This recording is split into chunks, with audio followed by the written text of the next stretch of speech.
Hello friends, நம்ம இந்த வீடியோவில் என்ன பார்க்க போகிறோம்னு பார்த்தீங்கன்னா, அனலைசிஸ் ஆஃப் டிரான்சாக்ஷன்.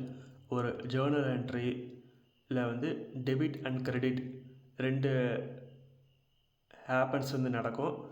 அதில் ஏன் டெபிட் பண்ணுறோம், ஏன் கிரெடிட் பண்ணுறோம் அப்படிங்கிறத ஒவ்வொரு எக்ஸாம்பிள்ஸாக இப்போ நம்ம பார்க்க போகிறோம். First, Somu commented printing business cash rupees 50,000. Somu புதுசாக பிஸ்னஸ் ஸ்டார்ட் பண்ண போகிறாப்புல, அதுக்கு 50,000 கொண்டு வந்திருக்காப்புல. ஃபஸ்ட்டு ஒன்று புரிஞ்சுக்கணும், என்டிடிடி கான்செப்ட் அப்படிங்கிறது ஒன்று இருக்குது. என்டிடிடி கான்செப்ட் அப்படிங்கிறது என்ன சொல்லுது அப்படின்னு பார்த்தீங்கன்னா, இப்போ நீங்கள் பிஸ்னஸுக்கு கேபிட்டல் நீங்களே கொடுத்தாலும் பிஸ்னஸ் வேறு, நீங்கள் வேறு. அப்போ இதில் 2 பர்சன் இருக்காங்க.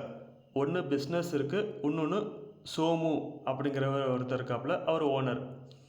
இப்போ பிஸ்னஸ் ஆஸ்பெக்டில் பார்க்குறப்ப பிஸ்னஸுக்கு கேபிட்டல் வருது. என்ன வருது? கேஷாக 50,000 வருது. அதுக்கு சோமு தான் அந்த கேபிட்டலை கொடுக்குறாப்புல. ஸோ அப்படிங்கிற பட்சத்தில் ஃபஸ்ட்டு என்ன இருக்குது?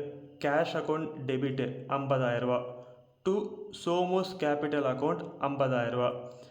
ஏன் கேஷ் அக்கௌண்ட்டை டெபிட் பண்ணோம்? கேஷ் அப்படிங்கிறது ஒரு ரியல் அக்கௌண்ட். ரியல் அக்கௌண்ட் அப்படிங்கிற பட்சத்தில் debit what comes in, credit what goes out. இப்போ ரியல் அக்கௌண்ட்டில் debit what comes in, credit what goes out இருக்குது. இப்போ பிஸ்னஸை பொறுத்த வரைக்கும் பணம் உள்ளுக்குள்ளார வருது. ஸோ அதனால் கேஷ் அக்கௌண்ட்டை டெபிட் பண்ணோம். To Somo's capital account. Somo's capital account அப்படிங்கிறது ஒரு பர்சனல் அக்கௌண்ட். பர்சனல் அக்கௌண்ட்டோட ரூல் என்ன?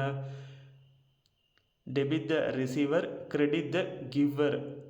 இப்போ அவங்க கொடுக்குறாங்க, ஸோ அப்போ கிரெடிட் த கிவர். அப்போ சோமு நம்ம கிரெடிட் பண்ணுறோம். ஓகே ஃப்ரெண்ட்ஸ், அடுத்தடுத்த எக்ஸாம்பிள்ஸ் அடுத்தடுத்த வீடியோவில் பார்ப்போம். இந்த வீடியோவில் பயனுள்ள தகவல் கிடச்சிருந்தால் லைக் பண்ணுங்கள், ஷேர் பண்ணுங்கள், சப்ஸ்கிரைப் பண்ணுங்கள்.